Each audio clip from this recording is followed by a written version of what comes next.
Assalamualaikum warahmatullahi wabarakatuh. Perkenalkan, nama saya Gempa Fisarul Ramadan, mahasiswa program studi Pendidikan Biologi Universitas Negeri Jakarta. Pada kesempatan kali ini saya akan mempresentasikan hasil review jurnal nasional dan internasional untuk memenuhi salah satu tugas mata kuliah seminar pendidikan biologi. Kepada Dr. Rizal Hendristanto selaku dosen pengampu, Ibu Bapak dosen pendidikan biologi, dan juga teman-teman semua, selamat menyaksikan. Baik, yang pertama adalah analisis artikel nasional yang berjudul Revisiting Generic Science Skill as 21st Century Skill on Biology Learning. Artikel ini ditulis oleh M. Haris, H. Karomah, R. Delvita, M. I. A. Umar, dan I. A. Maris. Nah, artikel ini masuk ke dalam jurnal Pendidikan IPA Indonesia, terindeks Sinta 1, volume 7, edisi ketiga tahun 2018, halaman 355-363. Selanjutnya adalah tujuan. Tujuan artikel ini diharapkan mahasiswa dapat memahami keterampilan generik sains siswa melalui eksperimen gerak makhluk hidup pada pembelajaran biologi. Diharapkan juga mahasiswa dapat memahami bahwa keterampilan generik sains merupakan bagian dari keterampilan abad ke-21. Selanjutnya adalah topik presentasi. Nah, topik presentasi yang pertama saya akan membahas mengenai fakta-fakta penting yang meliputi pendahuluan, metode, hasil dan pembahasan, serta kesimpulan. Yang kedua adalah pertanyaan yang muncul. Yang ketiga adalah konsep utama dan tanggapan. Yang keempat adalah kosakata atau istilah baru. Yang kelima adalah refleksi. Yang pertama saya akan membahas mengenai pendahuluan. Nah, pendahuluan ini adalah alasan yang ditujukan oleh peneliti untuk menjelaskan alasan dari penelitian ini dilakukan. Penelitian mengenai keterampilan abad 21 akhir-akhir ini sedang menjadi topik yang hangat. Banyak sekali penelitian yang menghubungkan keterampilan abad 21 dengan pembelajaran peserta didik. Nah, contohnya adalah investigasi kompetensi peserta didik abad 21 di China, studi banding mengenai keterampilan abad 21 antar siswa Malaysia dan Brunei, serta pengembangan dan validasi instrumen keterampilan abad 21 peserta didik. Namun, sebelum keterampilan abad 21 ini menjadi topik yang hangat, keterampilan generik sains atau proses sains juga menjadi topik yang hangat di bidang pendidikan. Banyak sekali penelitian yang mengkaji mengenai generic science skill. Salah satunya adalah Coyle DKK 2010 yang meneliti metodologi yang efektif dalam mengajarkan proses sains.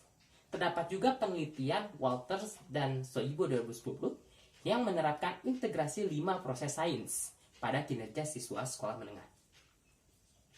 Nah, penelitian-penelitian tersebut memperjelas bahwa keterampilan generik sains mirip atau merupakan bagian dari keterampilan abad ke-21. Oleh karena itu dibutuhkan peninjauan kembali mengenai keterampilan generik sains sebagai keterampilan abad ke-21. Peninjauan kembali ini dapat diterapkan pada pembelajaran di sekolah, tentunya melalui eksperimen sains yang mencakup keterampilan sains dan atau keterampilan abad ke-21. Terdapat tabel perbandingan generic science skill dan juga keterampilan abad ke-21. Nah, mari kita lihat bahwa keterampilan generic science yang meliputi thinking dan problem solving ternyata merupakan keterampilan abad 21, yaitu thinking. Dapat kita lihat juga keterampilan communication dan juga information processing yang merupakan bagian dari keterampilan abad ke-21, yaitu acting. Dan masih banyak lagi kemiripan keterampilan generic science dengan keterampilan abad ke-21. Selanjutnya saya akan membahas mengenai metode. Jadi pada penelitian ini bersifat deskriptif kuantitatif. Variabel yang digunakan adalah keterampilan generic science dan juga prestasi belajar. Keterampilan generic sains peserta didik dicatat dan diamati oleh observer dengan menggunakan lembar observasi. Keterampilan tersebut berupa inferensi, kerangka logis, observasi, sebab akibat, modeling, dan awareness of the scale. Nah, keenam kegiatan tersebut diklasifikasikan menjadi thinking and skill problem berdasarkan keterampilan abad ke-21. Populasi dalam penelitian ini adalah 295 peserta didik kelas 8 SMPN 1 Batu Sangkar. Teknik pengambilan sampel yang digunakan yaitu purposive sampling dengan mengambil satu kelas yang terdiri dari 32 peserta didik. Dapat kita lihat terdapat tabel perbandingan keterampilan abad 21, keterampilan generik, dan juga keterampilan berdasarkan aktivitas siswa. Jadi keenam keterampilan peserta didik yang diamati ternyata masuk ke dalam dua kategori keterampilan utama generic science, yaitu thinking skill dan juga problem solving. Jika kita lihat berdasarkan keterampilan abad 21, maka dua kategori keterampilan generic science itu masuk ke dalam keterampilan thinking. Instrumen yang digunakan berupa lembar observasi dan panduan eksperimen. Lembar observasi digunakan untuk mengamati keterampilan generic science peserta didik. Panduan eksperimen terdiri atas lembar kerja dan prosedur percobaan. Pengujian instrumen dilakukan oleh 4 orang validator, serta dilakukan pengujian validitas dan reliabilitas sehingga instrumen dapat dikatakan valid dan reliable. Data dikumpulkan dengan membagi peserta didik menjadi 6 kelompok, yang ditandai dengan angka 1-6. Pada akhir pembelajaran juga diberikan post-test untuk mengetahui ketuntasan peserta didik. Kriteria penilaian keterampilan generic science itu meliputi 86-100 dengan kategori sangat baik, 76-85 dengan kategori baik, 60-75 dengan kategori cukup, 55-59 dengan kategori kurang, 55-59 dengan kategori sangat kurang, dan kurang dari sama dengan 54 dengan kategori jauh sangat kurang. Selanjutnya, saya akan membahas mengenai hasil dan pembahasan. Dalam pembelajaran ini, peserta didik menjawab pertanyaan dan menuliskannya di lembar kerja. Para pengamat melakukan observasi terhadap pertanyaan dan jawaban peserta didik. Penelitian ini juga membuktikan bahwa pembelajaran IPA di SMP telah membekali peserta didik dengan keterampilan abad ke-21. Selanjutnya terdapat gambar pertanyaan dan jawaban peserta didik. Para pengamat melakukan observasi terhadap pertanyaan dan jawaban peserta didik. Kita lihat pada jawaban soal nomor 1 dan 2, itu menunjukkan bahwa peserta didik memiliki keterampilan sebab akibat. Jawaban pada soal nomor 4A dan 4B menggambarkan keterampilan observasi langsung. Sedangkan jawaban soal nomor 4E menggambarkan awareness of the scale. Jawaban soal nomor 5A sampai dengan 5D menggambarkan keterampilan modeling. Jawaban soal nomor 5E dan 5F menggambarkan keterampilan kerangka kerja logis, serta jawaban soal nomor 5G menggambarkan keterampilan inferensi. Selanjutnya terdapat tabel catatan peserta didik selama observasi. Nah, dapat kita lihat bahwa treatment yang dilakukan yaitu yang pertama, menyentuh daun. Yang kedua, menyentuh petiole. Yang ketiga, memberikan suhu dingin di bawah permukaan daun. Dan yang keempat, memberikan suhu panas di bawah permukaan daun. Setiap treatment yang dilakukan pengulangan 3 kali dan dicatat waktu yang dibutuhkan. Terdapat pula tabel hasil skor rata-rata keterampilan generic science. Keterampilan generic science tertinggi ditemukan pada keterampilan modeling, yaitu sebesar 87,49%, yang termasuk ke dalam kategori sangat baik. Untuk skor rata-rata terendah itu ditemukan pada keterampilan observasi langsung, yaitu sekitar 74,3%, yang termasuk ke dalam kategori cukup, dan awareness of the scale yang sebesar 71,17%, yang termasuk ke dalam kategori cukup. Baik, selanjutnya saya akan membahas mengenai kesimpulan dari artikel ini. Kesimpulannya adalah, siswa telah melakukan eksperimen gerak pada makhluk hidup untuk mengetahui dan mengukur keterampilan generic science yang meliputi inferensi, kerangka logis, observasi langsung, sebab akibat, modeling, dan awareness of the scale. Hasil penelitian yang didapatkan yaitu terdapat skor rata-rata tertinggi pada modeling dengan skor rata-rata 87,49%. Tes akhir juga menunjukkan bahwa semua peserta didik lulus ketuntasan belajar dengan nilai rata-rata lebih dari 75. Hal ini membuktikan bahwa peserta didik telah memperoleh keterampilan generic science yang merupakan bagian dari keterampilan abad ke-21. Selanjutnya adalah pertanyaan-pertanyaan yang muncul. Yang pertama adalah, apakah keterampilan generic science dapat ditingkatkan melalui serangkaian proses pembelajaran? Pertanyaan yang kedua, yaitu bagaimana cara seorang guru untuk menegaskan dan meninjau kembali keterampilan generic science dalam pembelajaran IPA, khususnya biologi. Selanjutnya adalah konsep utama dan tanggapan. Yang pertama adalah konsep utama. Keterampilan generic science meliputi thinking, computation, communication, problem solving, independent learning, information processing, team management, dan self-management. Pembelajaran yang mengadopsi keterampilan abad ke-21 itu bersifat terintegrasi dengan masyarakat, kontekstual, kolaboratif, dan berpusat pada siswa. Keterampilan abad ke-21 meliputi thinking, acting, dan life. Berdasarkan dua karakteristik tersebut, dapat disimpulkan bahwa keterampilan generic science merupakan bagian dari keterampilan abad ke-21. Selanjutnya ada tanggapan yang terdiri atas kelebihan dan kekurangan artikel ini. Yang pertama kita akan membahas kelebihannya. Artikel ini sebenarnya sudah sangat bagus, mengingatkan pentingnya keterampilan generic science dan keterampilan abad 21 yang harus dimiliki peserta didik. Terdapat tabel yang juga cukup lengkap, sehingga membantu membaca dalam memahami artikel ini. Selanjutnya kita bahas mengenai kekurangannya. Sebaiknya soal-soal yang digunakan dalam instrumen dibuatkan tabel tersendiri, sehingga pembaca lebih mudah dalam memahami artikel ini. Bahasa yang digunakan juga dirasa kurang efektif, terlalu banyak memasukkan informasi yang memiliki makna yang sama. Selanjutnya kita akan membahas kosakata dan istilah baru. Keterampilan generic science merupakan suatu kemampuan dasar yang fleksibel, bersifat umum, serta dapat dijadikan dasar untuk mempelajari ilmu yang lebih luas dan lebih tinggi. Selanjutnya ada keterampilan abad 21, yaitu merupakan kemampuan yang bersifat terintegrasi dengan masyarakat, kontekstual, kolaboratif, dan berpusat pada siswa. Selanjutnya ada inferensi, yaitu kemampuan membuat kesimpulan berdasarkan observasi. Selanjutnya ada refleksi. Yang pertama itu kendala. Kendala yang dihadapi adalah sulitnya menemukan artikel yang sesuai dengan standar minimal indeks yang telah ditetapkan.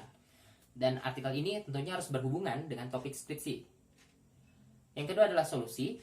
Solusi yang ditawarkan adalah mencari keyword yang lebih spesifik, meminta saran dan berdiskusi dengan teman, kakak tingkat, ataupun dosen. Tindak lanjutnya adalah persiapkan hal-hal lainnya lebih maksimal. Setelah saya menganalisis artikel ini, saya semakin yakin bahwa keterampilan generic science merupakan bagian dari keterampilan abad ke-21.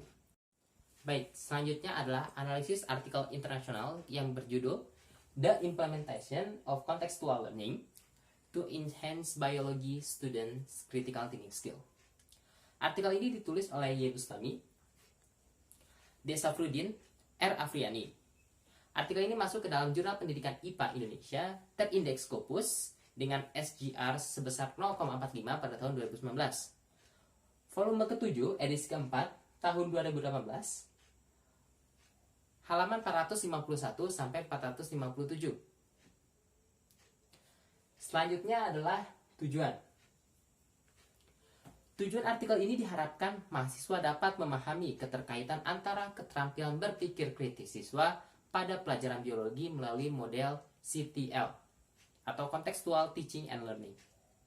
Diharapkan juga mahasiswa dapat memahami perbedaan peningkatan kemampuan berpikir kritis siswa menggunakan model CTL atau Contextual Teaching and Learning. Selanjutnya kita masuk kepada topik presentasi. Topik presentasi yang pertama saya akan membahas mengenai fakta-fakta penting yang meliputi pendahuluan, metode, hasil dan pembahasan, dan kesimpulan. Yang kedua, kita akan membahas pertanyaan yang muncul. Yang ketiga, kita akan membahas konsep utama dan tanggapan. Yang keempat, kita akan membahas kosakata dan istilah baru. Yang kelima, kita akan membahas mengenai refleksi. Yang pertama, saya akan membahas mengenai pendahuluan. Pendahuluan ini adalah alasan yang disetujukan oleh peneliti untuk menjelaskan alasan penelitian ini dilakukan. Gaya mengajar seorang guru ternyata dapat menentukan kualitas pendidikan. Pada tingkatan SMA pun, proses pembelajaran masih berfokus pada gaya konvensional yang berorientasi pada buku teks dan juga guru, sehingga hasil yang didapatkan tidak menuntut siswa untuk aktif. Pembelajaran dirasa pasif, serta tidak berhubungan dengan kehidupan nyata. Dampak pembelajaran ini tidak akan mengembangkan kemampuan berpikir kritis siswa, sehingga tentunya akan mempengaruhi hasil belajar. Kemampuan berpikir kritis siswa ini penting dan mampu ditingkatkan melalui inovasi pembelajaran. Inovasi tersebut berupa penerapan model pembelajaran Contextual Teaching and Learning atau CTL. Pada proses pembelajaran menggunakan CTL, peserta didik dituntut untuk mengkorelasikan materi dengan kehidupan sehari-hari. Selanjutnya saya akan membahas mengenai metode. Pada artikel ini, penulis menggunakan metode kuasi eksperimental dan membuat rancangan berupa pemberian soal pretest post-test non-equivalence group yang terdiri atas dua kelompok, yaitu kelas kontrol dan juga kelas eksperimen, dengan tujuan untuk membandingkan keterampilan berpikir kritis siswa antara kelas kontrol dan juga kelas eksperimen. Kelas kontrol menggunakan pembelajaran ekspositori, sedangkan kelas eksperimen menggunakan pembelajaran CTL. Populasi yang digunakan adalah semua peserta didik kelas 10 SMAN 4 Sintang dengan jumlah sampel 62 siswa. Kelas eksperimen atau 10B terdiri atas 32 siswa, sedangkan kelas kontrol atau 10C terdiri atas 30 siswa. Teknik yang digunakan untuk pengambilan sampel berupa simple random sampling. Selanjutnya, ini adalah tabel perbedaan kegiatan pembelajaran kedua kelas. Dapat kita lihat langkah-langkah pada pembelajaran CTL. Yang pertama yaitu ada introduction, di mana guru menyatakan tujuan pembelajaran. Kemudian ada invitation, di mana siswa mengungkapkan pengetahuan mereka sebelumnya yang berkaitan dengan situasi yang sebenarnya. Kemudian ada exploration, di mana guru memberikan suatu masalah pada siswa untuk diselesaikan secara kooperatif dalam kelompok melalui suatu kegiatan penyelidikan. Selanjutnya ada explanation and solution, di mana siswa mempresentasikan hasil penyelidikannya dan melakukan sesi tanya jawab antar kelompok yang didampingi oleh guru. Selanjutnya ada taking action, di mana siswa membuat keputusan atau kesimpulan berdasarkan pengetahuannya. Serta yang terakhir ada closing, di mana siswa mengerjakan kuis yang diberikan oleh guru secara individu. Mari kita lihat pada pembelajaran ekspositori. Kita lihat pada tahapan pembelajarannya. Tahapan yang pertama itu meliputi preliminary, di mana guru menyatakan tujuan pembelajaran. Selanjutnya ada presentation, di mana guru menyampaikan abstrak dari suatu materi secara lisan.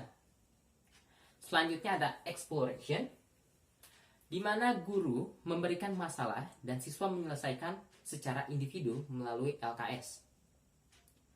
Selanjutnya ada recitation, di mana siswa mengerjakan soal latihan yang ada di LKS. Kemudian ada drawing solution, di mana guru menarik kesimpulan atas materi pembelajaran. Serta yang terakhir ada closing, di mana guru memberikan penguatan dengan pertanyaan lisan. Instrumen pengambilan data itu berupa soal berbentuk esai yang berkaitan dengan indikator keterampilan berpikir kritis. Indikator yang digunakan berpedoman pada Richard Paul dan juga Linda Elder dalam EGA 2010 dari Foundation for Critical Thinking, yaitu menyangkut pertanyaan hingga masalah, tujuan, konsep, asumsi, informasi, interpretasi, penarikan kesimpulan, sudut pandang, implikasi, dan juga penyebab. Soal telah divalidasi oleh tim ahli, serta diuji validitas dan reliabilitas. Data dianalisis secara deskriptif berdasarkan skor rata-rata, kemudian dilakukan pengujian uji statistik menggunakan uji T. Sebelum diuji T, terlebih dahulu data dapat dengan uji prasyarat, yaitu menggunakan uji normalitas dan homogenitas. Selanjutnya, kita akan membahas mengenai hasil dan pembahasan. Hasil yang didapatkan adalah terdapat peningkatan nilai rata-rata kemampuan berpikir kritis peserta didik pada mata pelajaran biologi, pada kelas kontrol, maupun pada kelas eksperimen. Rata-rata skor yang didapatkan dalam pembelajaran CTL itu lebih besar, yaitu sekitar 82,56, yang masuk ke dalam kategori sangat baik, dibandingkan pembelajaran ekspositori, yaitu 68,37, yang masuk ke dalam kategori fair. Hasil ini memberitahukan bahwa pembelajaran menggunakan model CTL lebih baik daripada pembelajaran ekspositori. Selanjutnya kita dapat lihat pada tabel 2 mengenai penjelasan rinci kenaikan nilai dan rentang kategori keterampilan berpikir kritis dari kategori very good sampai dengan very low. Dapat kita lihat juga pada tabel 3 terdapat skor rata-rata hasil pretest dan posttest. Dapatkan hasil bahwa skor rata-rata pretest pada kelas kontrol maupun pada kelas eksperimen itu berada dalam kategori very low. Hasil ini sesuai dengan metode kuasi eksperimental. Sedangkan skor rata-rata posttest dapat dilihat bahwa pembelajaran melalui metode CTL itu lebih baik daripada ekspositori.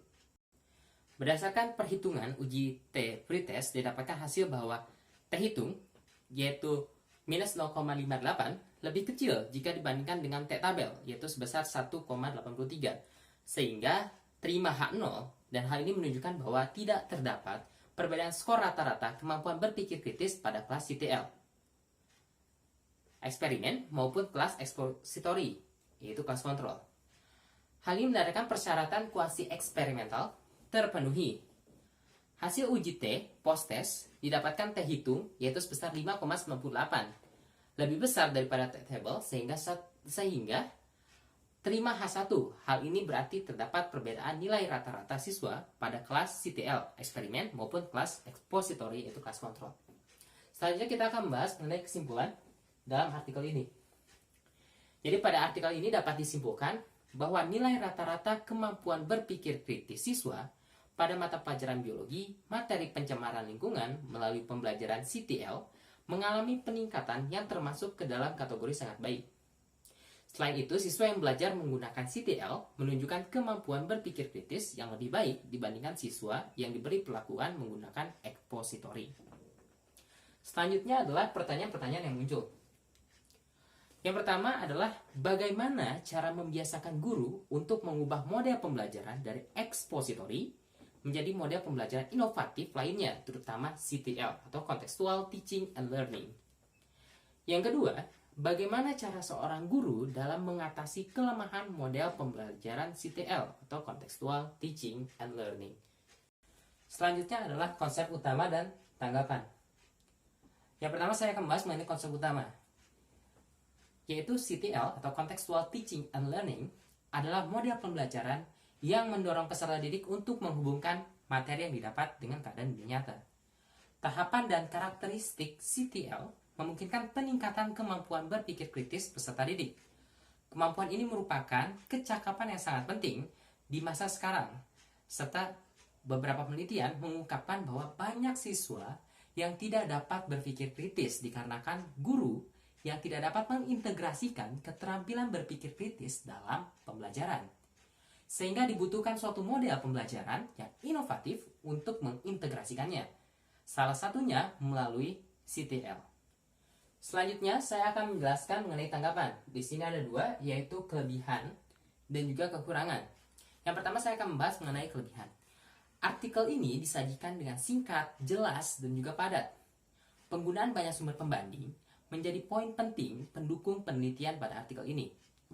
Artikel ini juga mudah dipahami karena pemilihan judul penelitian dan pemilihan kata yang tidak terlalu sulit, serta terdapat banyak sekali tabel dan histogram yang membantu pembaca untuk lebih memahami isi artikel. Selanjutnya saya akan membahas mengenai kekurangan. Artikel ini tidak memberikan informasi mengenai kelemahan dan cara mengatasinya saat pembelajaran CTL atau Contextual Teaching and Learning ini diaplikasikan. Selanjutnya kita akan membahas mengenai kosakata atau istilah baru. Jadi yang pertama ada CTL atau Contextual Teaching and Learning, yaitu suatu pembelajaran yang mendorong siswa untuk mengaitkan materi pembelajaran atau pengetahuan yang dimiliki dalam penerapannya di kehidupan sehari-hari. Yang kedua yaitu ada kuasi eksperimental, yaitu eksperimen yang memiliki unit eksperimen, perlakuan, pengukuran dampak, tetapi tidak menggunakan penugasan acak. Yang ketiga yaitu pembelajaran ekspositori, yaitu pembelajaran yang menekankan kepada seorang guru sebagai pusat informasi. Dan yang terakhir, yaitu berpikir kritis, yaitu suatu kemampuan dalam memecahkan masalah yang kompleks, menarik kesimpulan yang valid, membuat keputusan logis dan prediksi, serta menganalisis probabilitas dan mengidentifikasi hubungan. Selanjutnya, saya akan membahas mengenai refleksi. Yang pertama, kendala. Sulitnya menemukan artikel yang sesuai dengan standar minimal indeks, dan artikel itu harus berhubungan dengan topik skripsi. Solusinya yaitu mencari dengan keyword yang lebih spesifik, mencari lebih jauh dalam berbagai jurnal berindeks, diskusi dengan teman, dan meminta saran dosen.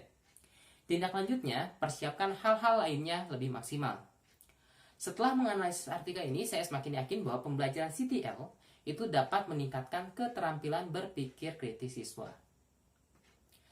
Sekian hasil presentasi analisis jurnal nasional dan internasional. Mohon maaf apabila ada kesalahan. Terima kasih.